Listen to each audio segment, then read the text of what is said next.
Hello hello, bonjour tout le monde et bienvenue dans cette vidéo de développement personnel. Aujourd'hui on va parler de l'équilibre entre l'exigence et l'indulgence dans le travail sur soi.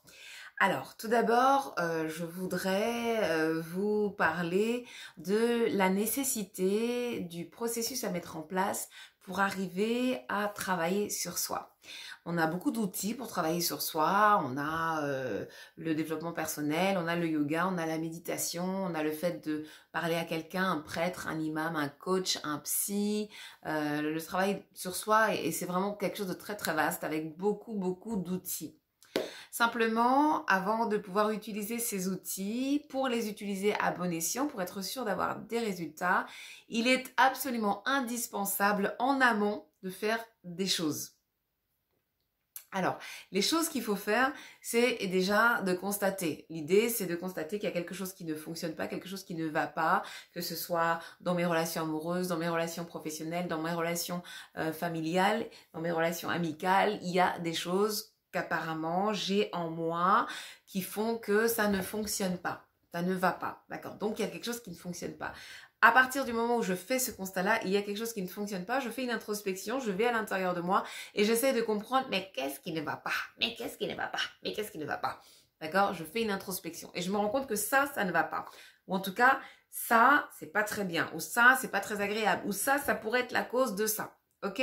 Ensuite, je fais une remise en question. Parce que l'introspection et le simple fait de constater qu'il y a des choses qui ne vont pas, ça ne suffit pas. Il faut une introspection. L'introspection va amener la remise en question. D'accord? Cette remise en question, si vous ne la faites pas, vous allez faire une introspection, vous allez constater quelque chose et vous allez vous arrêter là. La remise en question, elle permet de se poser la question suivante. Et si je ne détenais pas toute la vérité? Et si je ne détenais pas toute la vérité? Et c'est à partir du moment où vous avez ce postulat-là de départ, et si je ne détenais pas toute la vérité, que vous pouvez remettre les choses en question. Ça veut dire, je fais un constat, il y a des choses qui ne vont pas. Je fais une introspection, chez moi, c'est ça qui ne va pas. Je fais une remise en question. Donc, je n'ai peut-être pas toute la vérité. Je ne possède pas peut-être toute la vérité. Je n'ai pas peut-être tout analysé.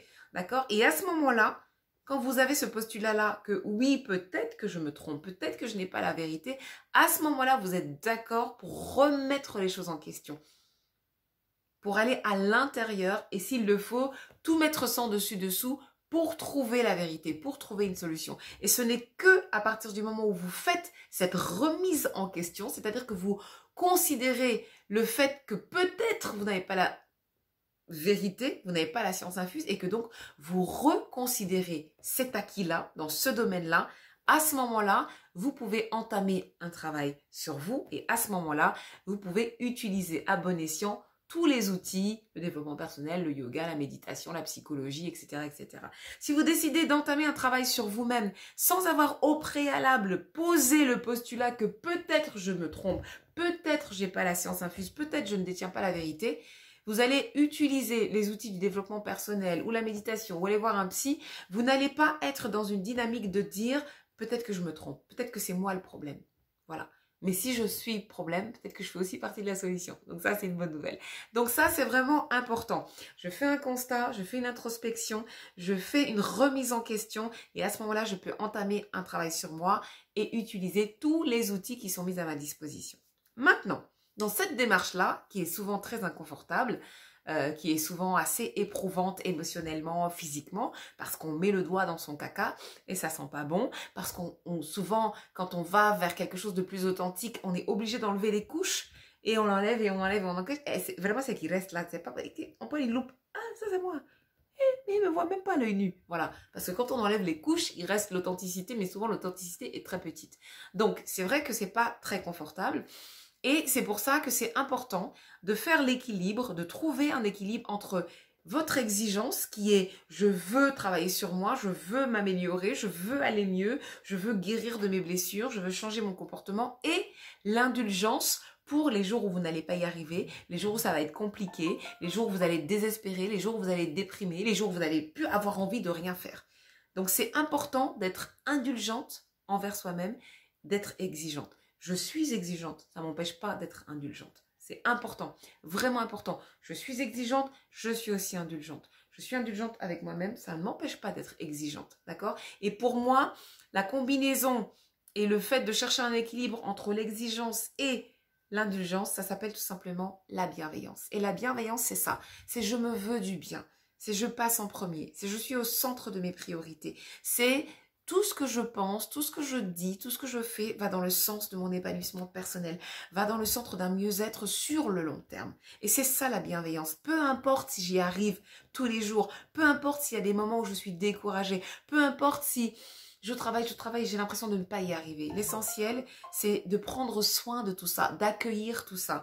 Je sais ce qui me sublime, je sais aussi ce qui me dessert. Je connais mes forces, je connais mes faiblesses. Je sais jusqu'où vont mes frontières, je connais mes limites. Et si je veux aller au-delà de mes limites, je sais que ça va nécessiter des outils que je ne peux pas ne pas avoir. Donc, dans le travail sur soi, c'est bien d'avoir, d'être exigeant et d'avoir les bons outils.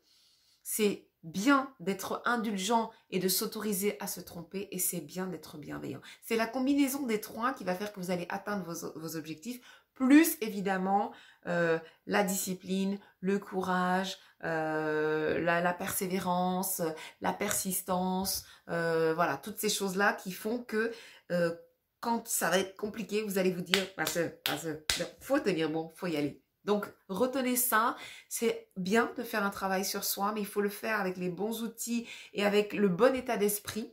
C'est-à-dire, je n'ai pas la science infuse, je n'ai pas la vérité, donc c'est normal que je me trompe, c'est normal que je connaisse des échecs, c'est normal que de temps en temps mon escalier me semble difficile à monter et c'est normal que de temps en temps je dégringole. Mais la bonne nouvelle, c'est que je suis positive, je suis optimiste, ce qui ne m'empêche pas d'être lucide, réaliste, d'accord, et bien au fait de ce que je dois faire et du chemin qui me reste encore à parcourir si je veux être accomplie et épanouie, d'accord. Et dans tout ça, je trouve un équilibre. Je sais qui je suis, je sais où je vais. Pour savoir qui je suis, constat, introspection, remise en question, travail sur soi. D'accord? Donc, ne vous découragez jamais, restez discipliné, ayez les bons outils, que ce soit la foi, la spiritualité, le sport, le fitness, la danse, la musique, la discussion, l'écriture.